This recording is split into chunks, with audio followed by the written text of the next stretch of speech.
Hello mga kasarap! Wow! Welcome po ulit dito sa inabang Raisin Eatery Kasarap Eating Challenge! At ngayon po ay meron tayong bagong challenger. Bali pang 23 challenger na natin siya. So, tawagin natin siya. Pasok! Yay! Ano pangalan? Martin. Rosario. Si Martin ay taga Pangasinan. Pangasinan! Shoutout sa mga taga Pangasinan! Shoutout sa inyo, mga taga Pangasinan. Okay, so si Martin po ay gumasa sa ating challenge number 1. Ito yung tatlong kain na tatlong ulam. Siya ay merong bacon, dinuguan, at saka akal panunan. So Martin, pag nag-start na yung timer natin, isisimulan mo na ha. Pag naubos mo, ito, within 5 minutes ay meron kang 200 pieces! At pag na-break mo yung challenge ng naunang nanalo na merong 1 minute and 28 seconds, ay meron kang another 500 pieces! At saka isa pang 200 pieces! Additional 100 pieces for the total of 1 pag na-break mo ang challenge. Okay, so Martin, ready ka na? Okay, ready na. Once na-press na yung timer, ay mag-uumpisa na tayo. Okay, timer start now! Okay, Martin. Sa lahat po ng gusto kumasa sa challenge namin, magpunta na po kayo dito sa DRT Happy Barangay sa Palok, San Rafael, Bulacan! Para kumasa sa challenge namin dito sa Raisin Eatery Kasarap Eating Challenge! Balikan natin maya-maya sa Martin.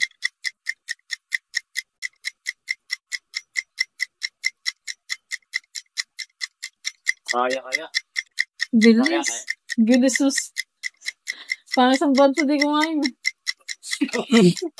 Wait, sila. Wala. Kaya. Haba ng oras.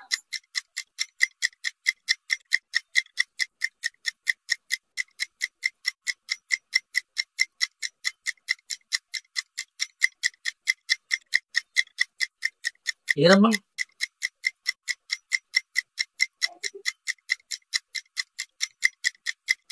Babayaan. Makukuha ako.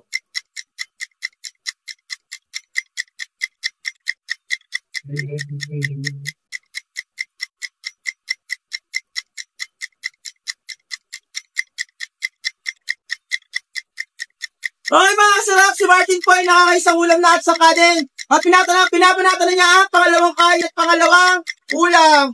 Okay, so, Mubuelo. Nakatayo na siya. Yun ang nakaupo. Sa lahat po ng gusto kumasa sa challenge namin, magpunta lang po kayo dito sa DRT Happy Barangay sa Palok, San Rafael, Bulacan para sa Raisin Eatery Kasarap Eating Challenge! Amazing. Naka-yellow ako! Ang Raisin Eatery to! Amazing. Okay po, si Martin ay patuloy sa pagkain. Galing nga. Mahusay. Balikan natin si Martin maya-maya lamang. Kaya, upgrade na rin pare. Nakatayo para tuloy-tuloy na. Haba. Galing.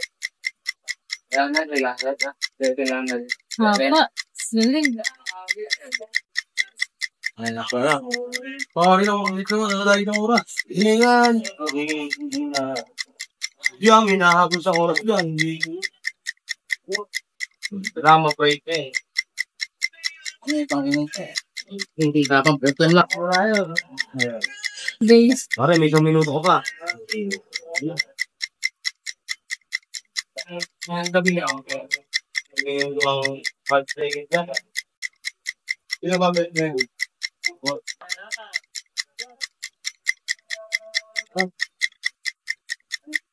Kuha? Kuha na? Kuha.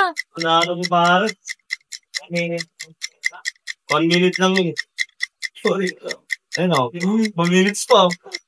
Iwan mo ito na nakasumasin. Bakit na galing? Galing kumain ito. Walang lamag ba?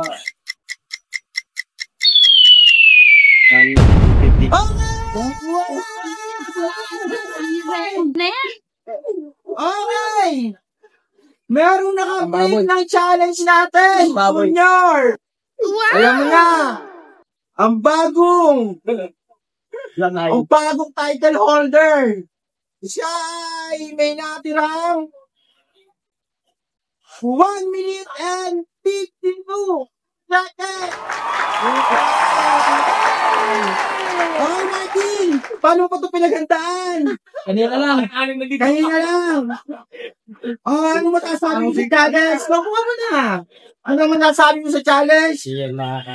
Okay. Ano, sige, kumatos, eh. May gusto kong habulin. Hindi kumatos. Suntukan naman ako dyan. Iba ka na yan. Sulit natin ko. Shoutout sa mga taga-Pangasinan. Pagbato nyo. Ang husay. So, si Martin yung nakaupo sa tatlong kahit at ulam. At meron pa siyang natirang 1 minute and 52 seconds. So, siya ang ating bagong title holder. Sa lahat po ng gusto ko kumamit kay Martin, pumunta lang po kayo dito sa Rizal Italy Kasarap Eating Challenge. Located po kami sa PR Cali Barangay San Rafael, Bulacan. Maraming salamat sa lahat sa magpuporta sa amin. Sa nag-share ng video, sa nagpa-follow, sa nag-views, pa-face emoji sa lahat. Sa follower namin at saka hindi tayong follower. Sa basher. Thank you din. Salamat mga sarap. Maraming salamat at lagi ko natatandaan na lahat pwede pero hindi lahat. Dapat! Babayi! Congratulations!